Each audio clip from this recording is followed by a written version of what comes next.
Buenas, bienvenidos a este encuentro más con un invitado a cual estimo mucho, somos amigos de algún tiempo. Él es el director ejecutivo de la Asociación de Exportadores de Banano del Ecuador, AEBE, y es un gusto tenerte aquí para conocer un poco más de lo que haces y de tus experiencias en la asociación. Bienvenido, José Antonio Hidalgo. ¿Cómo estás? El gusto es mío, gracias por la invitación de poder estar aquí y poder conversar de lo que hacemos, no solo por el gremio, pero también por el país. Claro, José Antonio, eres el director ejecutivo, Marianela Uvilla es presidente del directorio. Tú tienes un gremio especial de los exportadores para que se siga manteniendo el banano como el producto número uno del Ecuador en exportación. Cuéntanos, es una difícil tarea, ¿qué es lo que haces? Quiero empezar un poco comentando qué es lo que realiza AEBE, ¿no? AEBE es una institución de 22 años, ¿no? Es la institución que representa cerca del 70% de la exportación de banano en el país y tenemos 48 empresas exportadoras afiliadas, pero también tenemos alrededor de 47 empresas de la cadena de valor como socios adherentes.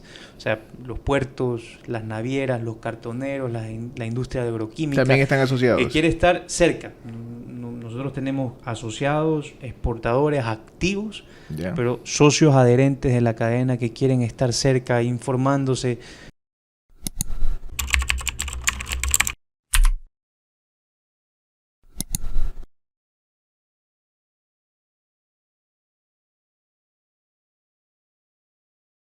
Con los boletines que generamos, con nuestro observatorio estadístico, con los eventos que realizamos, siempre con el fin de unificar la cadena de valor bananera.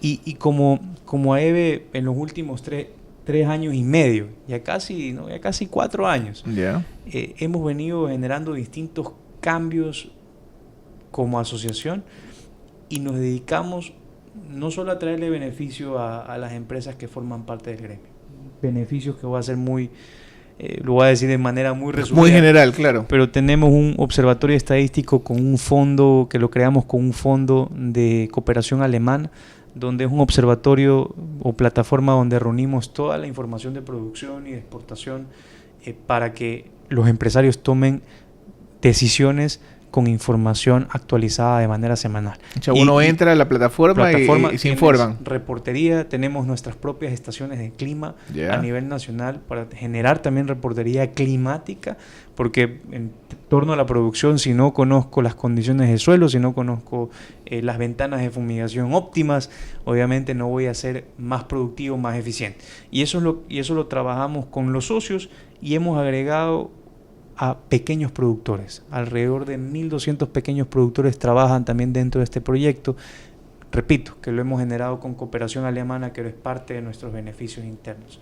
Además, tenemos nuestros eventos nacionales, el Banana Time o la convención que realizamos todos los años en Guayaquil en octubre, en la última semana de octubre. Por eso en las últimas semanas hemos estado, claro, no pudiste venir. Hemos estado pero a full, porque es una semana que la planificamos durante un año.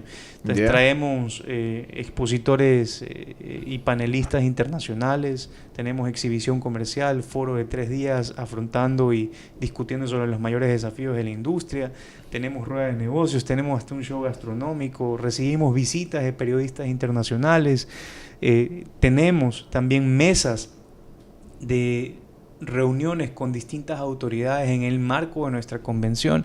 Entonces, esos espacios que nosotros realizamos es para que la industria se unifique, intercambie y negocie. Y lo mismo hacemos en Machala. Tenemos todos los junios un Banana Time en Machala para poder traer en cambio capacitaciones y expertos en el tema productivo para los productores, netamente para el productor. Y de ahí eventos internacionales donde nosotros compramos pabellones en las 3 ferias principales a nivel global: Fruit Logística en Berlín, Fruit Attraction España y Asia Fruit Logística en Hong Kong, donde nosotros como gremio compramos 100 metros cuadrados o 200 metros cuadrados, que una empresa no compra ese metraje cuadrado para participar en estas ferias de afuera. Pero lo compran. Claro, compramos, y lo que nosotros hacemos es dividimos este espacio para hacer el paraguas y darles a nuestros socios espacios de 6 metros, 9 metros, 12 metros, y que ellos tengan una muy buena ubicación y el espacio que económicamente les viene bastante bien para su promoción internacional, donde generamos actividades con nuestra guía culinaria de banano, con la escuela de los chefs, generamos actividades de comunicación para que el pabellón se active a nivel nacional y a nivel internacional con las distintas noticias, las buenas noticias del banano. Y eso es parte de los beneficios internos nuestros, asesorías legales, defensas ante las instituciones públicas, pero de ahí el beneficio mayor de estar unificado es afrontar los mayores retos que tenemos en la industria bananera en políticas públicas a nivel nacional y a nivel internacional. Eso era una de las preguntas que tenía que hacerte. ¿Tú defiendes esas políticas nacionales e internacionales? Creo que fuiste a Bruselas para defender eso mismo. Cuéntanos ahí mismo. La verdad es que este trabajo es parte de una unificación de asociaciones. AEBE ha venido siendo promotor a lo largo de los últimos años de que varias asociaciones se unifiquen y podamos trabajar en los desafíos comunes de la industria sin ver egos ni logos, sin ver intereses, sino el beneficio común del sector bananero ecuatoriano. Y ahí a partir del año 2020 empezamos una planificación estratégica con el TEC de Monterrey, con AEBE, Acorbanec, Agroban, la Cámara de Agricultura Segunda Zona, con 8 asociaciones de pequeños productores, y desarrollamos el primer plan estratégico sectorial de varios gremios de producción y exportación de banano. Y ese plan estratégico sectorial nos generó que fundemos el primer clúster bananero del Ecuador, donde nosotros como AEBE tenemos la coordinación durante este periodo. ¿Estás defendiendo el precio justo del banano? Y justamente a eso voy. Dentro de esa planificación está promover políticas internas de competitividad y productividad, pero también defender los intereses del Ecuador, del sector bananero ecuatoriano. 100% de la exportación de la fruta y 65% de la producción a los mercados de afuera, principalmente en la Unión Europea. Y el año pasado fuimos a Bruselas, no solo como Ecuador, fuimos con los demás gremios de Latinoamérica, con Colombia, con Guatemala, con Costa Rica, con República Dominicana, con Honduras, con Panamá, y donde también se nos unió el gremio de producción de banano europeo, ¿no? Que está sí, en las islas francesas. Pero tú lograste localizarlos. Y ellos se unificaron a las campañas que nosotros desarrollamos, claro, porque lanzamos una campaña global de responsabilidad compartida, que Europa te pide certificaciones, te pide esfuerzos con su política verde y estrategia de la granja a la mesa, y está bien, nosotros las vamos cumpliendo porque son requerimientos del mercado, pero hay que ser coherentes. Si me pides un Lamborghini, tienes que pagar por un Lamborghini. Si me pides, en cambio, un carro, un Cherry, vas a pagar por un Cherry. Entonces, en Europa tienes todas estas regulaciones, pero el precio del banano se ha venido cayendo. Entonces, lo que nosotros le decimos a Europa... Pero esas regulaciones te hacen que aumentes el precio de tu banano. Sí, claro, se aumentan los costos, pero ellos no lo reconocen. Entonces, parte de la campaña de responsabilidad compartida es que esos esfuerzos se reconozcan. No estamos en contra de los avances en torno a la política verde, no. Más bien nos vamos adaptando, pero llega un punto en el que tú no puedes tener una política verde con números rojos. Claro. Imposible, ¿no? Entonces, eso fue lo que fuimos a comunicar en Bruselas junto con el 65% de la producción de banano global, y lanzamos un acuerdo donde le hicimos una propuesta a los supermercados muy transparente. Fair Trade o comercio justo es una certificación, pero ellos tienen una metodología de cálculo de precios por cada país productor de banano del mundo, y ellos llegan a ese cálculo analizando la estructura de costos de cada país y lo publican. El precio para Ecuador debe ser de acuerdo a su estructura de costos. El precio para Colombia es de acuerdo a esta estructura de costos, y eso es público, y eso lo usa Comercio Justo. Entonces lo que decimos, ya hay un referente de Pero información pública. ¿cómo calculan algo que no están viviendo? Ellos tienen una tabla. Una organización dentro del comercio justo que se llama CLAC, con representación de productores de toda la región. ¿Y cómo competimos si estamos dolarizados? Y dentro de ese proceso en Bruselas justamente era, señores supermercados, Aldi, Lidl, Rewe, Edeka, discutamos en que usen de referencia esta metodología que es transparente, y dentro de esa metodología ustedes ya tienen una referencia para poder pautar el precio. No vayamos a los tenders o a las negociaciones donde nos despedazamos por precio. Y un supermercado cambió su metodología de compra este año, eso fue positivo, pero no todos. Entonces nosotros con esa campaña en Bruselas, que fue el año pasado, hemos venido siguiendo impulsando eso a partir de todos los espacios que nos abren a nivel internacional. Hacer un paréntesis. Sí. Déjame hacer un paréntesis. Tengo entendido que ustedes dan 250,000 plazas de trabajo, ¿ya? Así es. Y el pago por esa remuneración es más de un sueldo básico. Y estamos hablando de dólares. Comparados con otros países latinoamericanos, no es lo mismo lo que nosotros pagamos en dólares, que eso todo el mundo lo sabe, con la moneda individual de cada país. ¿Cómo hacemos nosotros para estar metidos en esa competencia del precio justo? Eso es un desafío, porque ahí hablamos de competitividad y en efecto nuestra estructura de costos es totalmente distinta. Estamos dolarizados, y dos, también nuestra estructura salarial es mucho más elevada que nuestra competencia, incluso hasta en horas. Nosotros tenemos 40 horas, hay competencias que tienen hasta 44 horas semanales, hasta 48. O sea, entonces, no es pérdida, pero es un margen menor. No, o sea, tienen que hablar de competitividad. Ellos llegan con mejores ofertas. Claro. Entonces, obviamente, nos han venido quitando mercados a lo largo de todo este tiempo. Y eso ha hecho que ellos puedan crecer. Y esa es la particularidad de la competencia, en donde ellos se han enfocado en quitarnos los mercados más estables y de contrato, Estados Unidos y Europa. Colombia tiene su 80%, su 85% de su fruta en estos dos destinos. Y ahí el resto está en otros poquitos destinos. Centroamérica tiene concentrado más su producción hacia Estados Unidos, por la cercanía logística y por la estructura de costos. Y ahí han habido inversiones grandes de las multinacionales, ¿no? Y la producción está en pocas manos y la exportación también está en pocas manos. Acá en cambio en Ecuador son 5.400 productores y son 300 exportadores y llegamos a 70 destinos. Pero a lo largo de la historia nos han venido quitando estos mercados de contrato, justamente por la estructura de costos. Sí es un desafío, pero hoy en Europa nosotros hemos comunicado que, muy aparte de ser un desafío, esto sí debe ser una ventaja competitiva para nosotros. ¿Por qué?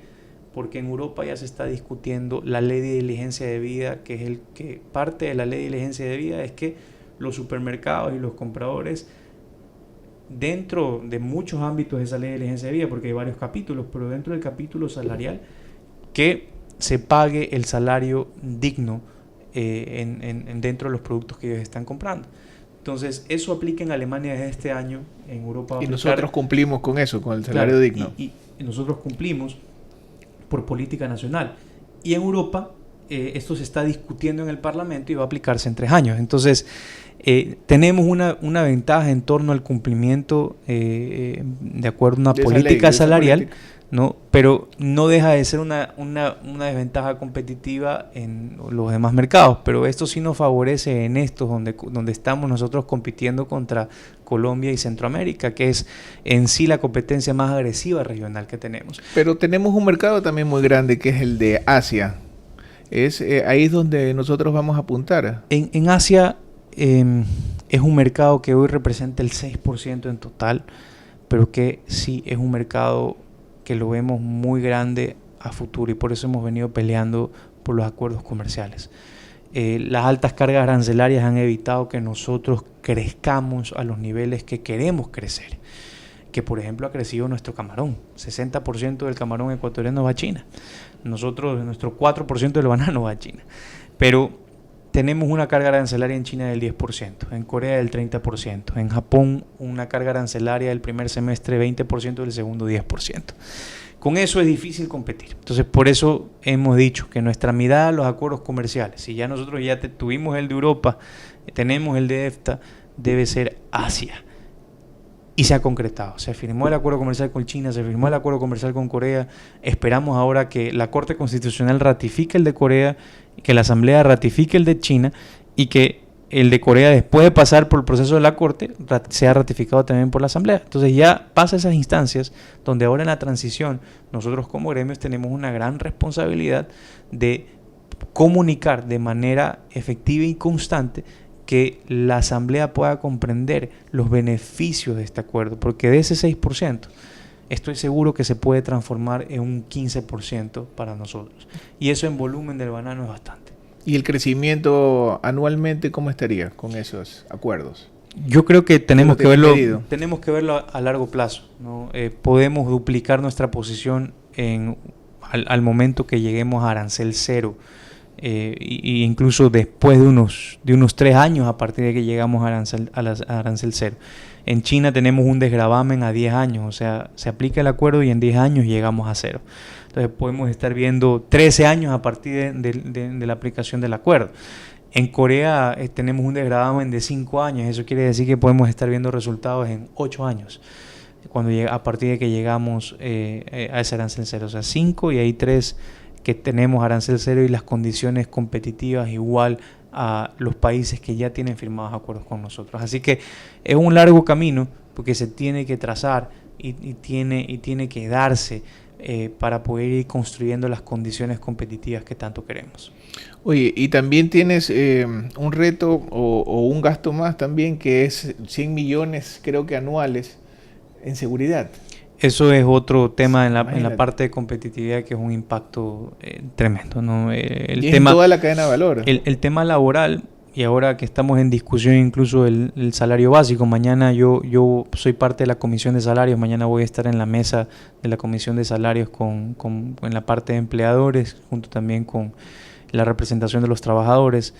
Esperamos que tengamos un proceso técnico en que el gobierno haya dicho que lo va a fijar en $25 sí o sí. Esperemos que no se dé porque tiene que tomarse una decisión técnica, ¿no? Por el bien de la formalidad laboral a nivel nacional.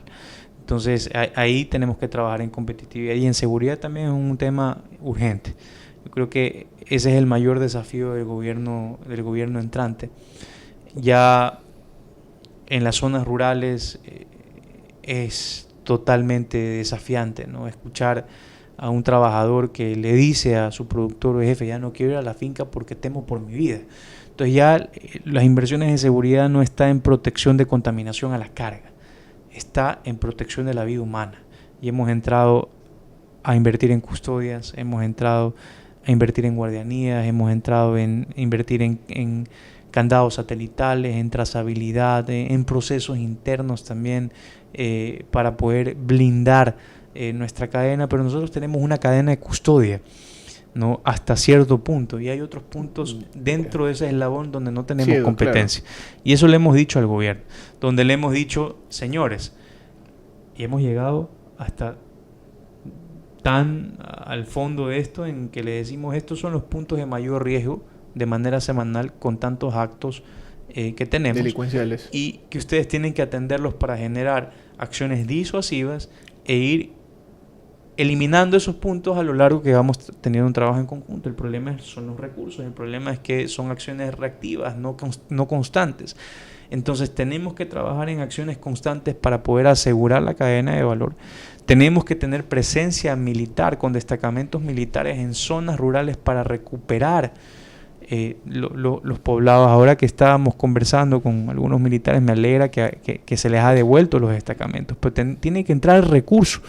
Tenemos que tener esa presencia militar para poder recuperar, repito, las zonas rurales. No tenemos, pero no han hecho nada. O sea, ni siquiera tengo militarizado algo. Tengo entendido que les han entregado ya los diferentes destacamentos que estaban abandonados. Eso que había sido una política hace 15 años. Ahora hay que reactivar eso tiene que ser reactivado con inversión. Obviamente nosotros siempre vamos a estar prestos a poder cooperar con nuestra fuerza, con nuestros militares, con nuestros policías, pero tiene que ser con inversión pública extensa para poder dar mayor tranquilidad a la ciudadanía. Yo creo que ahí nosotros hemos entrado en este gasto de $100 millones que no deberíamos hacerlo, que se suma a nuestra carga impositiva, que es de $470 millones. Y eso es parte de los desafíos de competitividad que tenemos que trabajarlo con el próximo gobierno. Oye, José Antonio, ¿y qué esperas de este nuevo gobierno?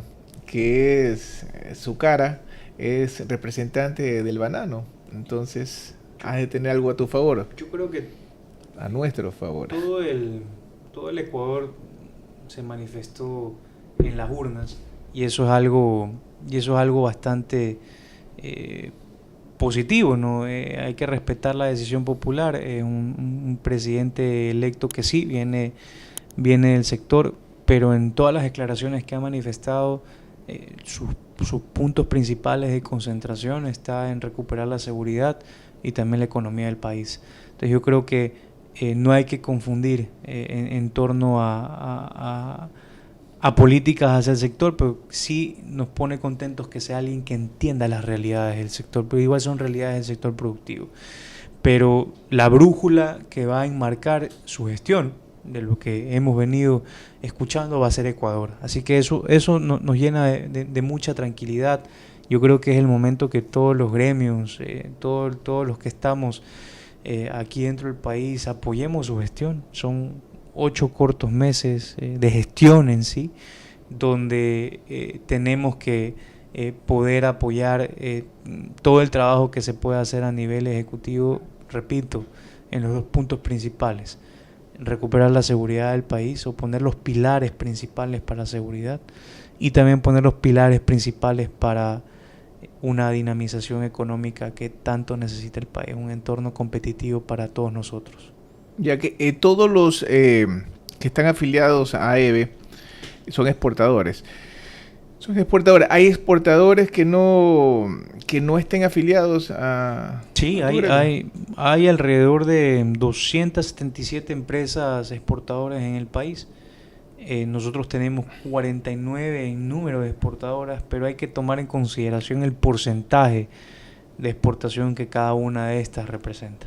Y tenemos a las más representativas dentro de nuestro gremio. Por eso cerca del 70% de la exportación es lo que aglutinamos dentro del gremio, ¿no? Y eso es lo que representamos como AEBE. Pero tú haces gestión para que los exportadores que no están asociados hacia ti lo hagan. La verdad es que nosotros tenemos un proceso de aprobación bastante riguroso y pedido por los mismos exportadores que están aglutinados con nosotros, desde pedidos de documentación, referencias, revisión de la parte bancaria. Todo el mundo en la industria bananera se conoce. O sea, si uno dice el nombre y apellido de esa persona que está involucrada en el sector, uno ya sabe las referencias. Y esto pasa siempre por una revisión documental revisada por el sector, porque parte del gremio es justamente cuidarnos como gremio, ¿no? Cuidar la referencia de lo que representa el gremio. Incluso queremos ir un poquito más allá, que eso es lo que estamos discutiendo internamente, para poder dar seguridad que las empresas que estamos nosotros representando sean o tengan siempre todo en orden. Por eso nosotros podemos decir que representamos a los formales del país. Casualmente AEBE es cliente de Atmósfera desde hace 3 años y es de ahí donde lo conozco a José Antonio. Entonces es un gusto haberte tenido acá y gracias por compartir todas tus experiencias del banano con nosotros, y esa es la idea, que nuestro banano sea número 1 en exportación del mundo.